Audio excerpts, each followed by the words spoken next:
My father came from Japan, and when he came from Japan, he worked in various areas of British Columbia, but he eventually settled in Vancouver and had a job as a gardener.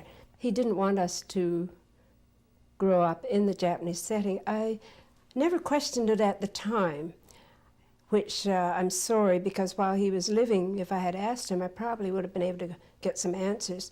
But he never talked about his background. He was one of the very few who became a Christian while in Japan. He came under the influence of one of the first missionaries that went to Japan. And while he was going to high school, he was converted and was baptized. And it is my supposition that the family pressure, friends, whatever, must have been pretty hard on him, and that's why he decided to come out to America. At that time, everything was America, and he was aiming to go to the States, and when he got to Hawaii, he had to make a decision either to go on to Canada or to go back to Japan, and he opted to come on up to Canada. So in a sense, I'm glad. Otherwise, I would have been an American. But I'm glad I'm Canadian. And I think possibly this is the reason why he wanted to start such a completely new life, that he was bound and determined that his children were going to grow up being first good Christians, and then secondly, good Canadians. The school I went to, I didn't realize at the time, although it went through my mind several times, why is it that I don't go to the same public school that the neighborhood children went to? They all went up to Maple Grove, and even families who lived south of us went to Maple Grove. But I had to go down to David Lord George, which is right down in Marpole area, and that was quite a far distance to go. As a matter of fact, when I started school, I didn't even go to Maple Grove. I had to go to the basement of an Anglican church, and they had nothing but Japanese children there, grades 1 to 3. And it wasn't until years and years, till after I got back to Vancouver as an adult, I discovered it was due to prejudice. Maple Grove would not accept Oriental children.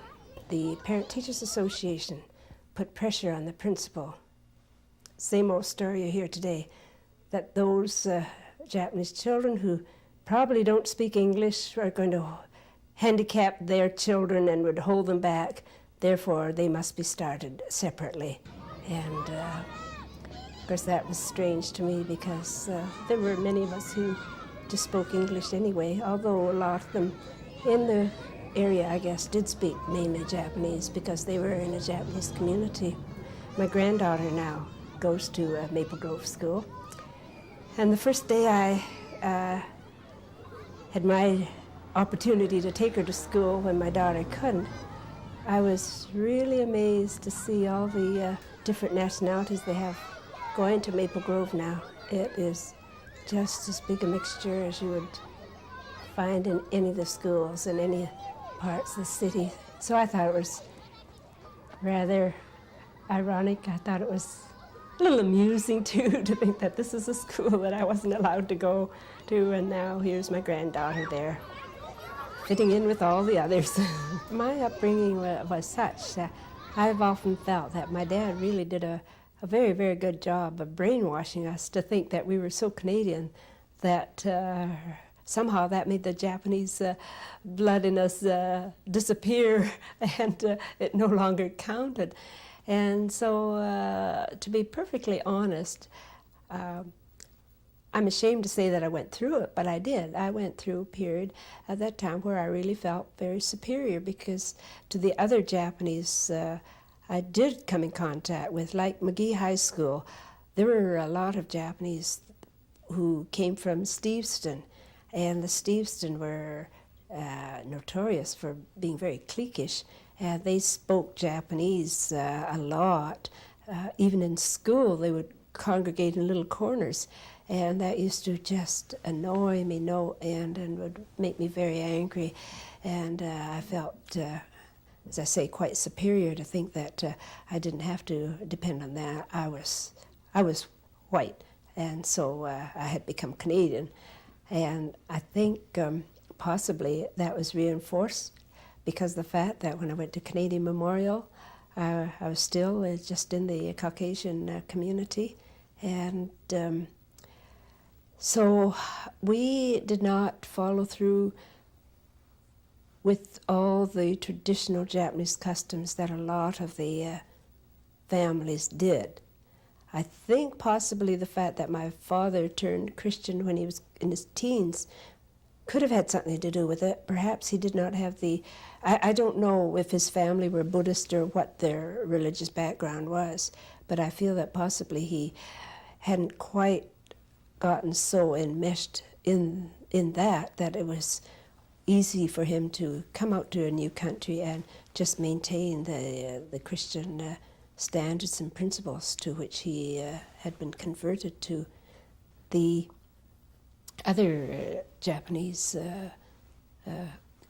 community, the ones that were Canadian-born, of course, just by the fact that they went to language school, helped reinforce their Japanese background too, which I regret now that I haven't got that, because I would give anything to be able to speak Japanese fluently now, but I can't. And I grew up feeling just so terribly Canadian and looking down on these others who I thought were not as good as me because they didn't know how to really be Canadians. This is one of the reasons why the war, the Second World War, was a tremendous shock to me. It was, I always have to say that war affected each individual person differently depending on where they came from, and even in the family. Like my second sister, it hardly affected her at all. As long as she was with her mother and father and, things were okay. It affected my oldest sister tremendously because she was called in right away to see the first arrivals who were brought in from the coast and landed at Hastings Park. And for me, the terrible shock was the fact that I had just started my training at Vancouver General Hospital. And once you go into residence, then you just get totally cut off from the rest of the world, and you're concentrating on one thing, and that is learning how to become a nurse. And I was just totally immersed in that. And in February, after I'd been there, not quite 2 months, I got a call to go down the next day to the Director of Nursing Services office in the next morning. And it had to be really, really serious to be called down there. And I couldn't figure out what it could be because I knew I hadn't done anything really wrong. I hadn't overstepped my late leaves. I hadn't failed any exams yet. And so I just didn't know what was going on. And she called me, and I could just remember so clearly. It was 9 o'clock in the morning. And she asked me if I could be packed and leave the residence by noon, because the hospital board decided that there were 3 of us with Japanese background. I was the most recent one in there. She said they had decided that we all would have to go. And I was the first one, I guess the last one having arrived there, the first one called up. And she asked me if my sister could, she knew my sister because she was a graduate of Vancouver General Hospital. Asked if she could come and pick my things up and that I would have to leave. And she didn't really tell me it was because of the war. I hardly knew there was a war going on. After I left the hospital, It was certainly a very traumatic moment, but I really thought that it should be okay, because I knew that Lamont Hospital in Alberta, which was Archer Memorial Hospital, one of the United Church hospitals, I knew that they had always trained Orientals, Chinese and Japanese. So I felt quite confident that they would accept me. So I applied there right away to see if they would take me for their fall class. And to my surprise, and this was the real painful part of it, was that was the first hospital to reject my application. And I knew it was because of the war situation and because I was Japanese, because they used the excuse that my credentials were not up to standard. And I figured that if a big hospital like Vancouver General Hospital could accept me, there couldn't have been anything wrong with my credentials.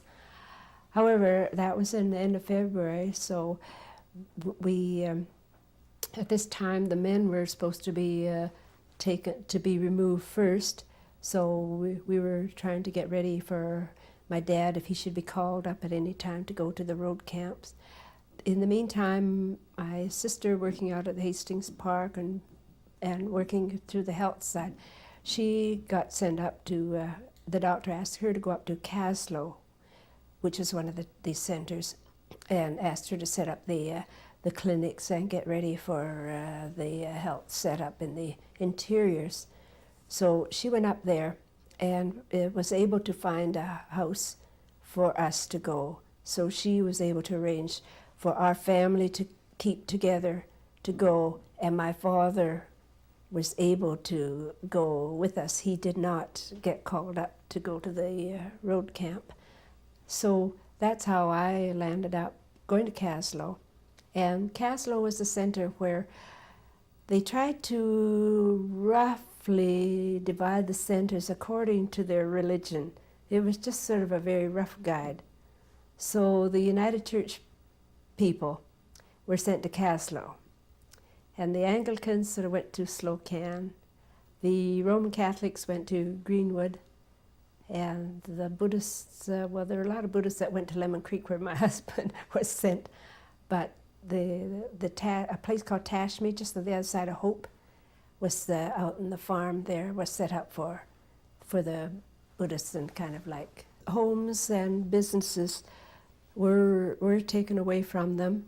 The fishermen really had a hard time, because the first people that were evacuated were the people from up the coast, and they really had very little time to just practically whatever they could throw in a suitcase, they had to come down to the coast to Vancouver, and they had no idea what had happened to their possessions. There was just a lot of it was just left, and businesses, very few had opportunity to settle up business, and besides, they didn't have any opportunity to do any selling or anything like that.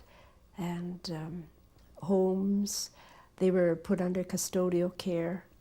However, they never did receive their value. As a matter of fact, I heard that some of them,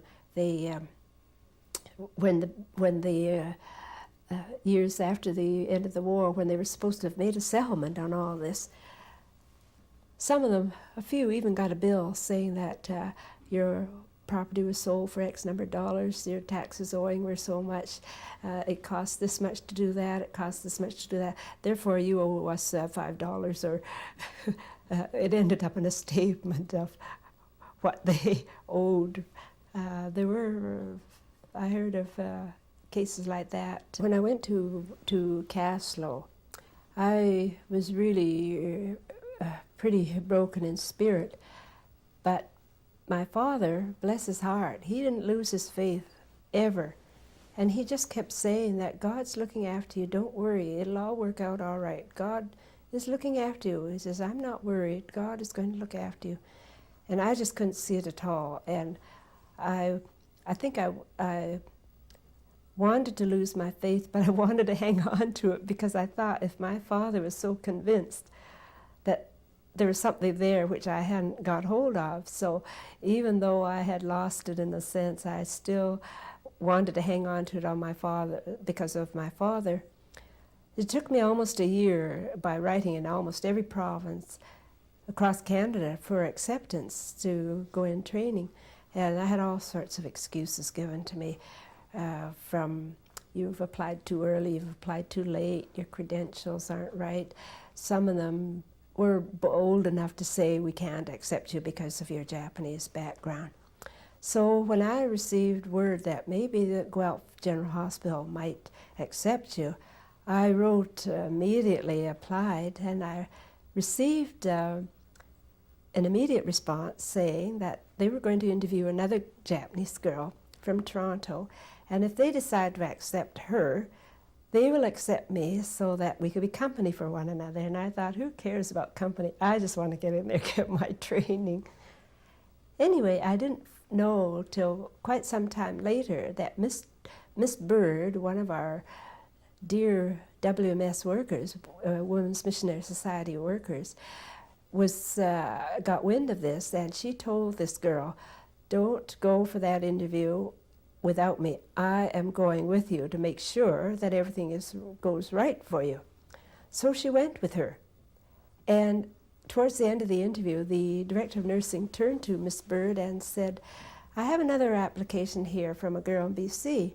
Now, I wonder if by any chance you just might happen to know her. So she said, I might. What's her name? When she mentioned my name, Miss Bird just said, oh, of course I know her. I know her father, mother, they're strong workers in the church. And she went on and on about our family being really highly recommended us. So that was the assurance that the director of nursing wanted.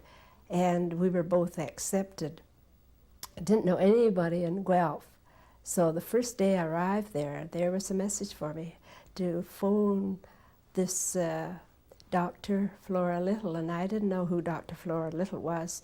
But anyway, I phoned her, and such a lovely voice and invitation. She says, I know you don't know anybody here, so how about coming and spending your first days off at our place?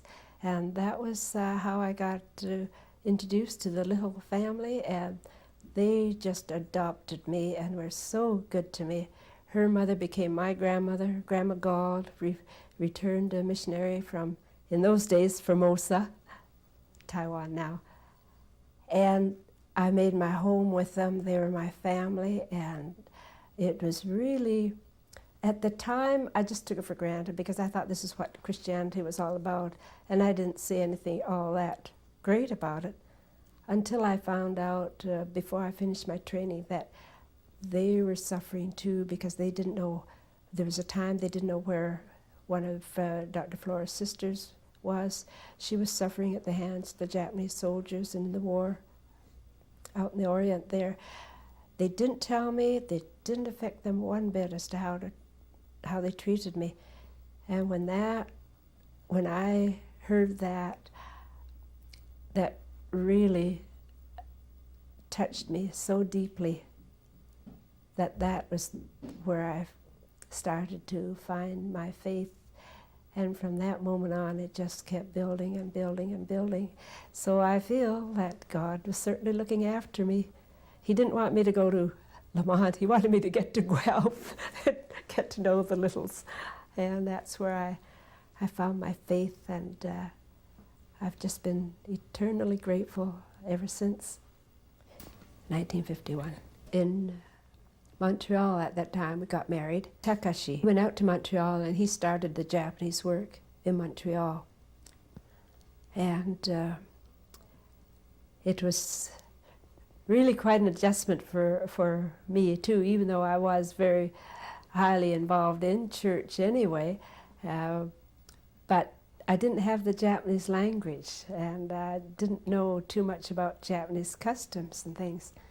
So for the first 2 years, I was afraid to open my mouth to say anything to the congregation who were Japanese speaking congregation. He hadn't gotten around to starting the English congregation yet. And for 2 years, then I just tried to kind of hide behind him and just nodded my head, smiled, and might have said yes and no. And after 2 years, I thought, this is silly. Can't go through life like this. You're going to make mistakes. You might just as well jump into it now and start talking. And that's when I started having to use the Japanese.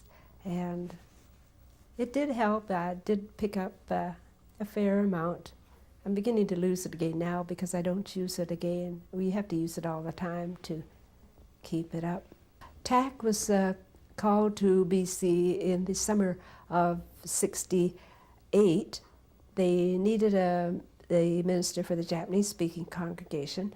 There was no organized work for the English-speaking population here.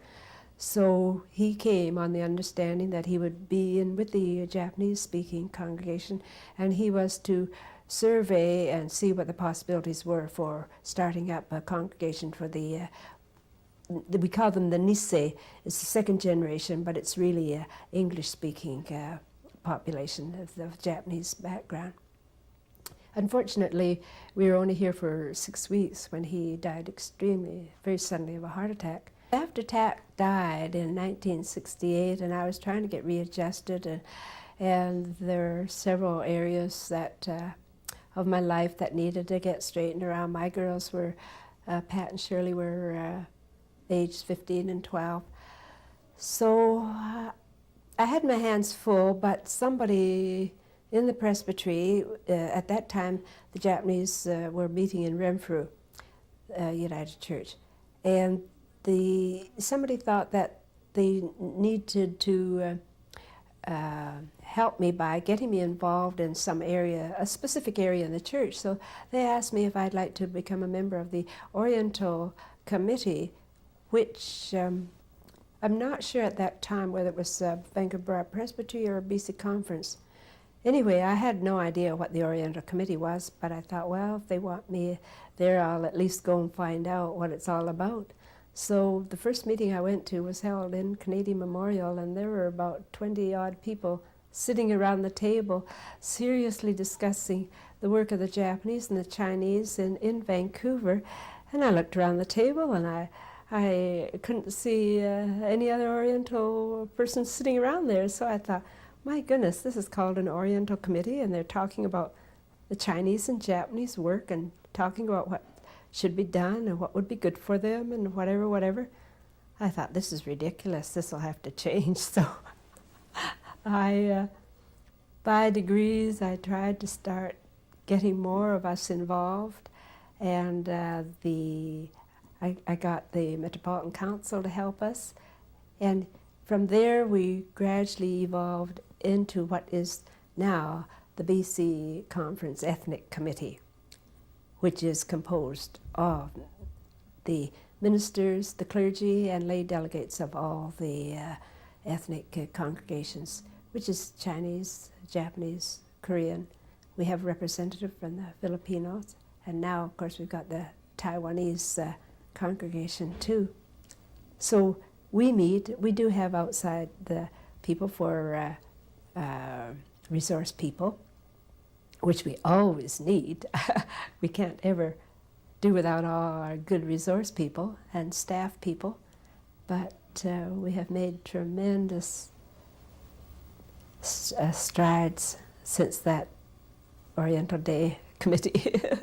There's still a lot of grassroots feelings of racial prejudice and problems, and I find more and more that it's the grassroots people that really need to start looking at themselves, and this goes in terms of our native people also, that there are those who are very outspoken and say how open they are to accepting everybody and understanding and this and that, but when it comes right down to it, they're not really that, they don't really generate the same warmth towards the native people that they would to people of their own community.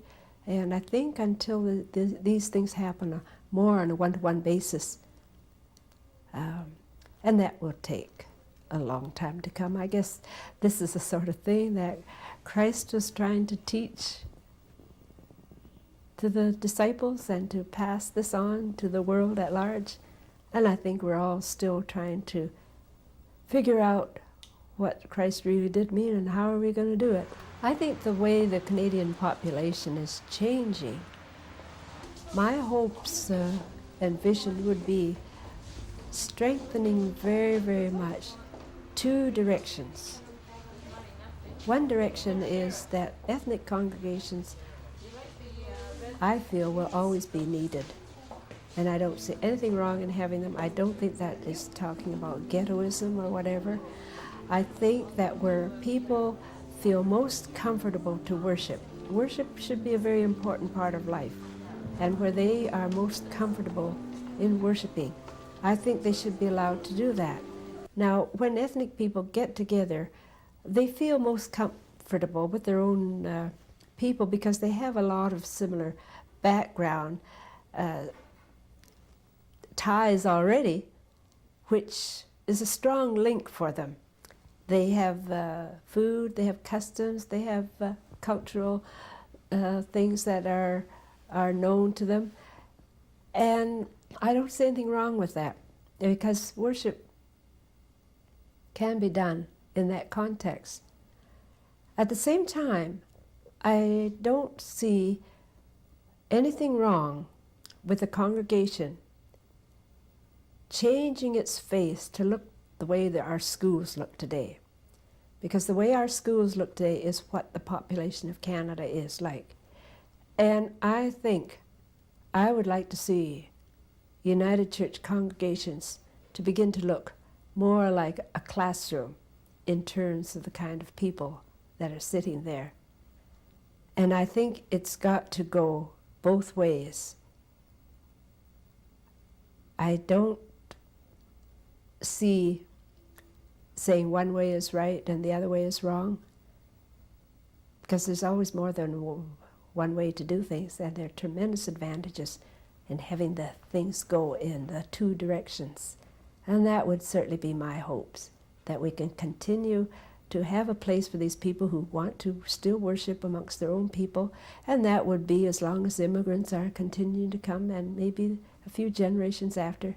But at the same time, the rest of the congregations, they have to start looking in terms of looking more like what our classrooms look today, and that would be my hope and vision and dream.